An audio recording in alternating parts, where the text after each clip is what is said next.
সাল্লাম মরছে, উনি মরবে কেন? উনি তো খালি মারে। মরছে এক থাপ্পড়ে ফেরাউনের বাবুর্চি নাই। মুখের আগে হাত চলতে কয়েকজন, এর মধ্যে মুসা আলাইহিস সালাম আছে না নাই? মালাকুল মাউত মানুষের আকৃতিতে অনুমতি না নিয়ে ঘরের ভেতরে ঢুকে গেল।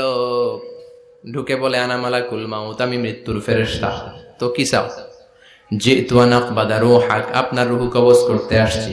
কিন্তু মুসা আলাইহিস সালাম দেখতেছেন দিব্যি একজন মানুষ, কি দেখে? আবার সালাম দেয় নাই, অনুমতি নিয়েও ঢুকে নাই। অমিয়া অনুমতি নিয়ে ঘরে ঢোকার দরকার আছে না নাই?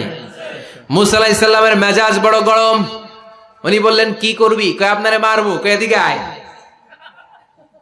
মালাকুল মাউত মনে মনে ভাবে, এতদিন সব মানুষগুলো আমারে দেখলে দিত দৌড়, আজকে মনে হয় আমারে দিতে হবে দৌড়।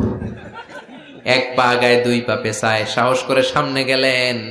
আবার মুসা আলাইহিস সালাম দিলেন এরকম থাপ্পড়।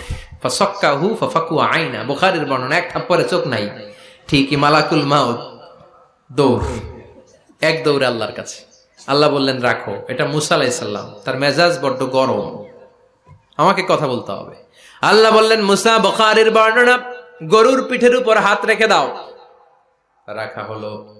তোমার হাতের নিচে গরুর যত পশম, প্রত্যেক পশমের বিনিময়ে এক এক বছর করে হায়াত বাড়িয়ে দিলাম। মুসা আলাইহিস সালাম অনেক চালাক নবী। উনি বললেন, আল্লাহ, আমার হাতের নিচে যদি গরুর 2000 পশম থাকে, তার মানে 2000 বছর হায়াত বাড়িয়ে দিলেন, কিন্তু এক্সট্রা হায়াত যখন শেষ হয়ে যাবে এরপরে কি হবে? আগে ওইটা বলেন। আল্লাহ বললেন, সুম্মাল মাউত, তারপরে তো মুসা মরতেই হবে, আসতেই হবে।